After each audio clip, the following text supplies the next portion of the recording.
Mga kapuso, ilang minuto na lang at matutunghayan na ang tila pagbabago ng kulay ng buwan dahil sa total lunar eclipse. Ayon sa Pag-asa, 4 na minuto makalipas ang alas 7 ng gabi, matatakpan ng anino ng mundo ang buwan. Kaya posibleng masaksihan ang blood moon o yung pagkulay-pula ng buwan, depende sa lugar ninyo. Ang detalye abangan maya-maya lamang. Malamig na bangkay na nang makita ng kanyang pamilya sa punerarya ang freshman maritime student na hinihinalang biktima ng hazing. Pinaghahanap pa ang mga suspect kabilang ang 3 nakunang naghatid pa sa biktima sa emergency room ng isang ospital. Pero bukod sa freshman maritime student, tingin ng pulisya may iba pang sumalang sa initiation rites at baka mas marami pa ang sangkot sa naturang hazing. Nakatutok live si June Veneracion. June. Vicky, Mel, Emil, isang buhay na naman nasayang dahil sa umano'y fraternity hazing. Nakaburol ngayon dito sa kanilang bahay sa Dasmariñas, Cavite, ang isang freshman maritime student matapos umanong sumalang sa initiation rites. Linggo nang dumating sa isang ospital sa General Trias, Cavite ang kotseng ito na may walang malay na lalaki sa likuran. Sabi ng 3 lalaking nagsugod sa pasyente, biktima siya ng hit and run. Nang mailabas sa kotse at mailigay sa hospital bed, ay agad siyang nilapatan ng cardiopulmonary resuscitation o CPR, pero huli na ang lahat. Yun po yung findings po ng hospital na upon receipt of the patient, yung victim, patay na daw po talaga yon. Pinaandar na ng driver ang kotseng naghatid sa pasyente. Sasakay din sana ang 2 niyang kasamang naka-hoodie, pero pinigilan sila ng gwardya at pinapasok sa emergency room. Pero na makahanap ng tiyempo, ay tumakas din sila. Iniwan nila ang biktima na may mga marka ng pagpapahirap mula sa hinihinalang initiation rites. Nakita natin, na-verify natin, ito nga biktima, talagang almost lahat na yung hita niya, nangingitim na yung hita niya, magkabilang hita niya. Possibly, ito yung usual na senyalis ng talaga nagkaroon ng paluan, initiation rites. In addition, yung private part niya, yung groin niya, may mga seeds, buto ng sili. Talagang parang sinili talaga yung private part niya. Kinilala ang biktima na si Kenneth Alcedo, 19 anyos na freshman maritime student sa PNTC Colleges sa Dasmariñas, Cavite, na ayon sa kanyang mga magulang ay puno ng pag-asa. Pero ang pangarap nito maging seaman para sana gumanda ang kinabukasan. Isang malagim na bangungot na lang. Akala ko, pasok sa school ng seaman. Doon, matupad yung pangarap niya. Doon lang pala nagtatapos. Hindi ko hirap tanggapin. At ang bunsong si Kenneth na napag-alamang mag-outing linggo ng madaling araw, sa punerarya na nila muling nakita na parang binabuyan nila ang katawan. Yung kamay, inipit ng plies. Tapos dito sa likod, ang dami ritong pasa. Dito, dami. Bukod dito. Ito yung pinakamarder sa lahat po. Dito sa, yung hita niya sa likod. Yun po ang talaga, talong. Yung nakakasakit na damdamin talaga po. Yung nilagay nila ng sili yung dito, yung butas niya po rito sa sinuksok. Tapos dito sa puwit niya ho. Natagpuan ang kotseng ipinanghatid sa biktima na inabandona sa isang lugar na 3 barangay ang layo mula sa ospital. Sa loob nito, nakuha ang school ID at mga fraternity uniform na ayaw pang tukuyin sa ngayon ng PNP. Kasama ang team ng resibo, pinuntahan ng mga pulis ang nakarehistrong may-ari. Pero sabi nito ay naibenta ang sasakyan. Sunod na pinuntahan ang nakabili, pero naibenta na rin umano niya ang kotse. Nang matunto ng mga pulis ang pangalawang nakabili, sinabi nitong kapatid niya ang gumagamit ng kotse. Dahil dito, nakilala ng mga investigador ang driver ng kotseng nakita sa labas ng emergency room ng ospital. Meron na rin silang ideya kung sino ang 2 niyang kasama. Definitely itong hawak nating mga pangalan, mga members po sila ng fraternity na kinabibilangan po nung suspect at saka nitong nung recruit nila. At saka most of them ay nag-aaral din po dun sa school na yun. Apila ng pamilya ng biktima sa mga suspect, sumuko na lang at tumulong na madiin ang mga nagpahirap sa kanilang anak. Hindi tao, sir, eh. Yung mga gumawa niyan, hindi tao, mga demonyo, eh. Parang wala namang kapatiran dun, sir, kasi hindi naman hising ang nangyari, eh. Parang mayroong intent to kill, eh. Kasi torture, eh. Hinala ng pulisya, hindi lang si Kenneth ang sumailalim sa initiation right. Malaki rin nila ang posibilidad na marami pa ang sangkot sa hazing kay Kenneth. Kaya maaaring maharap sa kasong paglabag sa anti-hazing law na habang buhay na pagkabilanggo ang parusa. Sa mga may alam ng nangyari, we encourage them to get out and be a man enough para pangatawanan kung ano po yung nangyari or magbigay po ng impormasyon para mabigyan ng hustisya ang nangyari sa batang ito. Sa statement ng PNTC Colleges, sinabi nitong nakikipagtulungan sila sa investigasyon ng PNP. Ang hazing ay mahigpit daw na ipinagbabawal sa kanilang institusyon. Pananagutin nila ng eskwelahan ang mga individual at grupong mapapatulay ang sangkot.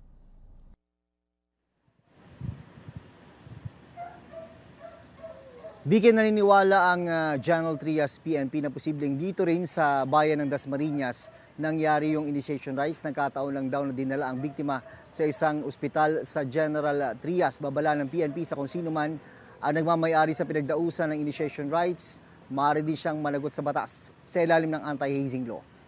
Vicky. Maraming salamat sa iyo, June Veneracion. Ikinagimbal ng ilang taga-Pililla Rizal ang paglapit ng isang helicopter sa ilang kabahayan bago tuluyang bumagsak. Tagumpay mang naiiwas sa mga bahay, 2 pa rin sa 5 sakay nito ang namatay. Nakatutok live. Chino Gaston? Chino? Mel, sa isang madamo at bakanting lote dito sa Pililla Rizal, bumagsak ang isang Bell 505 helicopter pasado alas 7 kaninang umaga at bagamat tuwid namang nailapag ng piloto ang nasabing aircraft, 2 pa rin sa mga pasahero nito ang nasawi. Nasa loob ba ng bumagsak na Bell 505 helicopter ang 3 sa 5 pasahero ng datnan ng mga rescuer sa isang bakanting lote sa Sitio Upper Barak sa Barangay Kisaw, Pililla Rizal. Habang nakahiga sa damuhan, ang 2 iba pa, kabilang ang isang dayuhan. Basag naman ang windshield at mga bintana ng chopper habang bali ang buntot. Pagdating po natin sa scene, ay may 5 pong individual na wounded. Some are severely wounded, unconscious, yung 2. Then yung 3 conscious naman. Makita naman natin sa pictures nila, 3 yung Pilipino, then may 2 foreign-looking national na biktima. Isinugod ang mga biktima sa Rizal Provincial Hospital sa bayan ng Morong. Pero 2 sa kanila ang idineklarang dead on arrival. Patuloy namang ginagamot at inoobserbahan doon ang 3 iba pa. Ayon sa Civil Aviation Authority of the Philippines, pag-aari ng isang local aviation company ang helicopter na may biyaheng Manila-Quezon Province. Ayon sa ilang saksi, sa ere pa lang ay tila may problema na ang helicopter. Pero nakita nila tila na iniiwas ng piloto ang helicopter sa mga kabahayan bago ito bumagsak. Abe, nung papalapit na po dito sa amin, iba na yung ano niya, hindi normal yung takbo niya, iba parang patagilid, patagilid yung takbo niya. Hanggang sa bumagsak na po doon. Kami makalapit eh. Gawa na umiikot yung LC. Umiikot pa yung LC. Nung huminto, tsaka kami lumapit, tinignan namin. Yung 5 tao na hindi sila makaalis at yung isa duguan na talaga, yung isa yung nasa gitna. Bandang tanghali, dumating ang mga tauhan ng Aircraft Accident Investigation and Inquiry Board ng Civil Aviation Authority of the Philippines. Tinanggal ang lona at sinuri ang loob at labas ng helicopter. Mula rito sa Pililla Rizal, dadalhin ng mga otoridad ang wreckage ng helicopter para mas masuri pa ito ng husto para malaman kung equipment failure, pilot error, lagay ng panahon o kombinasyon ng 3 ang naging sanhi ng pagbagsak nito. Kasunod ng mga tauhan ng Kaap, ang mga scene of the crime operatives ng PNP na gumamit ng scanning device para ma-record ang buong crash scene.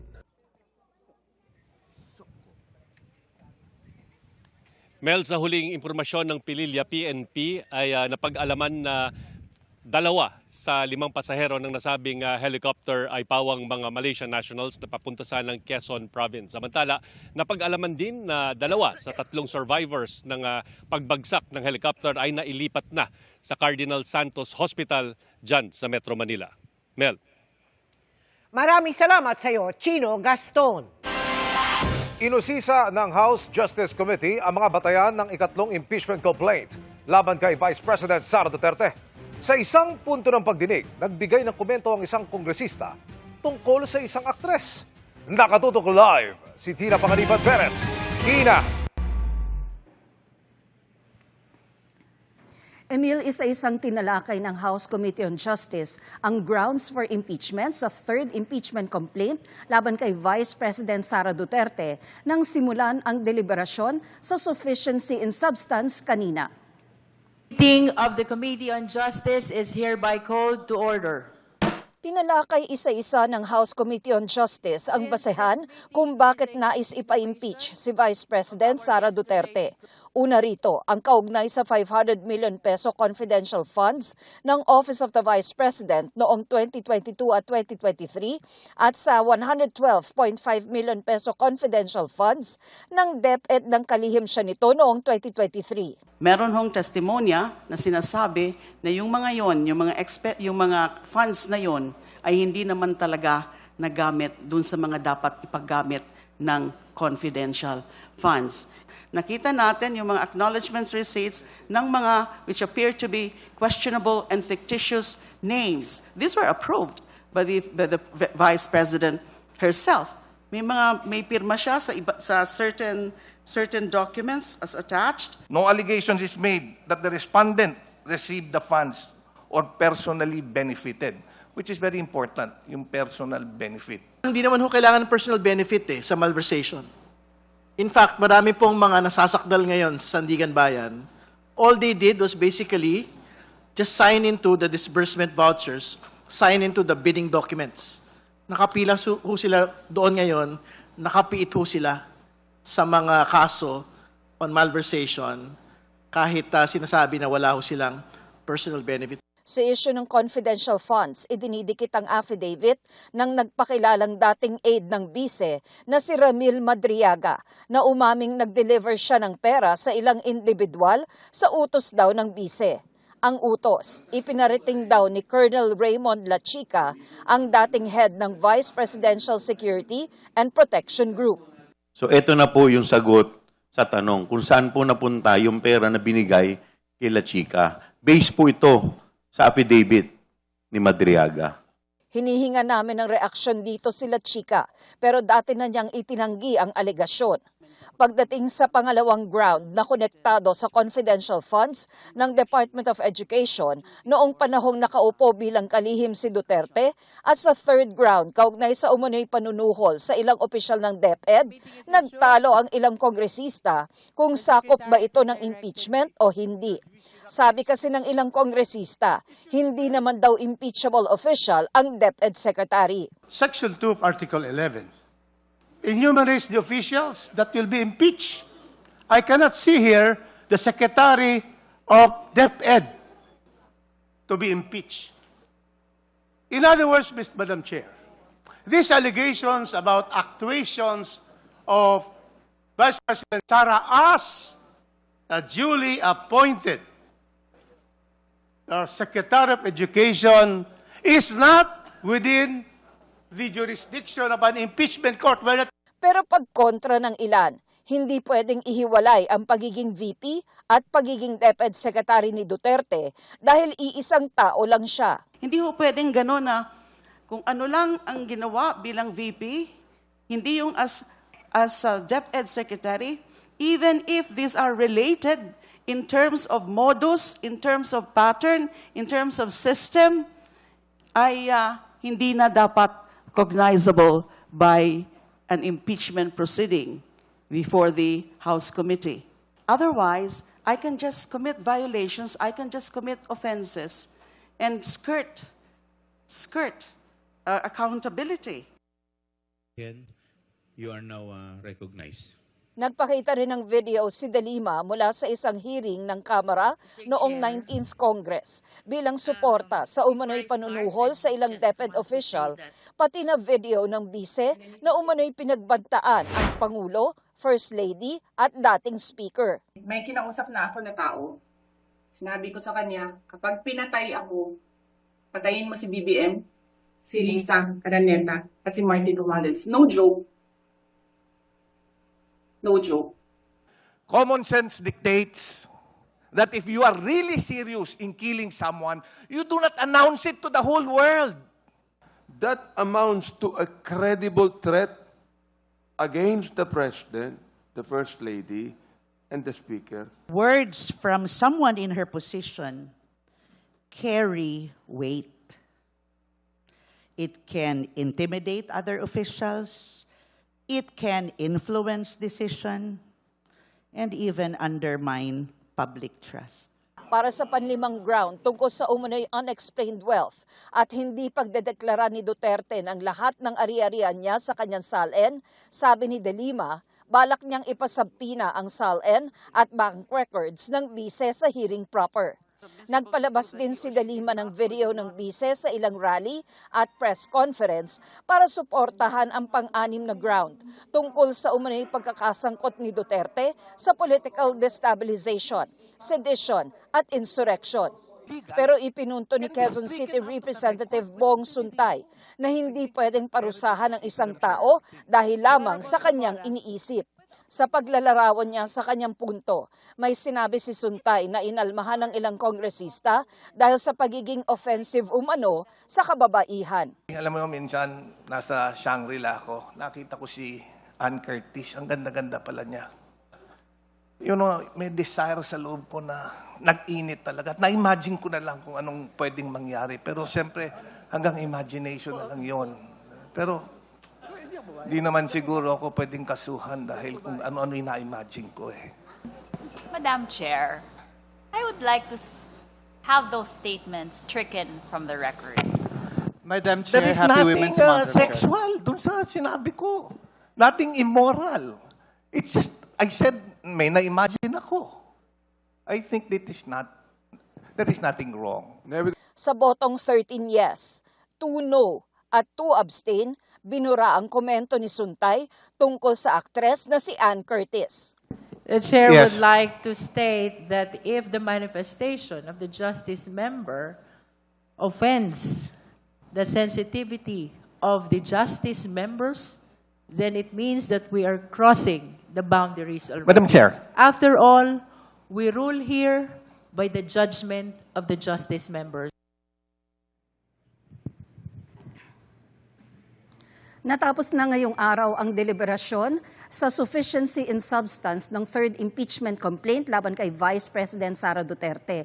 Hindi pa ito pinagbotohan kung sufficient in substance nga, pero nanindigan dito ang endorser na si Representative Laila De Lima. Bukas naman sa pagpapatuloy ng deliberasyon ng House Committee on Justice, sufficiency in substance naman ng fourth impeachment complaint ang kanilang tatalakayin. Sabi ni House Committee on Justice Chair Jervy Luistro, sakaling sufficient in substance nga ang mga reklamo, pwede nilang idaos ang hearing proper sa Abril.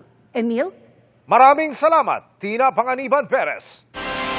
Sakaling biglang lumobo ang bayarin ninyo sa tubig, posibleng dahil yan sa tagas sa pagitan ng metro ng tubig at ng gripo ng inyong bahay. Ang mga yan, patilik sa iba pang linya ng Maynilad, hinahanap na gamit ang ilang high-tech na gadget lalo't malapit na ang tag-init. Nakatutok si Bernadette Reyes. Matyagang sinuyod ng Maynilad ang Barangay Bungad sa Quezon City para maghanap ng mga tagas ng tubig.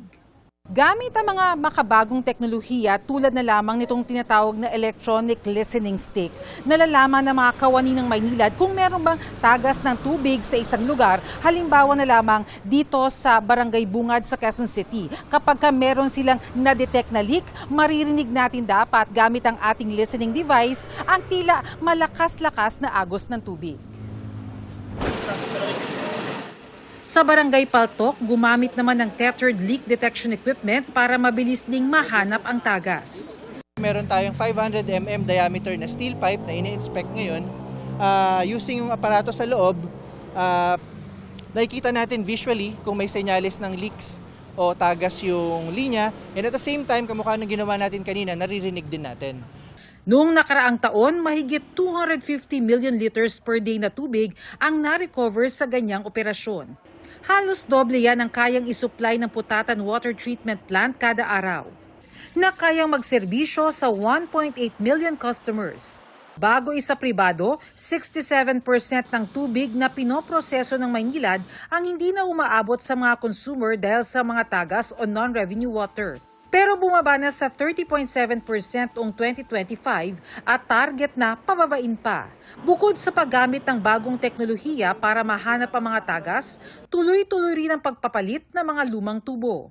Dahil sa mga ganyan, kung kaya pinakamaraming tagas sa Maynila. Pinakalumang linya po ay matatagpuan sa Manila. Ganoon din po, coastal area yon. Hindi sinisingil sa mga customers ang non-revenue water, pero nakukwenta na bilang konsumo ng customer kung nasa pagitan na ng kanilang water meter hanggang sa gripo ng bahay ang tagas. Ganyan ang nangyari kay Helen na mula 3,000 pesos, lumobo sa 12,000 pesos ang buwanang bayarin sa tubig. Hindi siya normal kasi ganun pala kapag tumutulo siya, lumalaki po pala yung bill.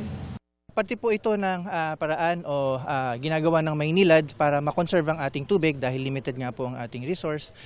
Siguraduhin din po na efficient at tumatakbo ang network natin na makakarating yung sapat na tubig sa ating mga customers. Para sa GMA Integrated News, Bernadette Reyes, Nakatutok, 24 Oras.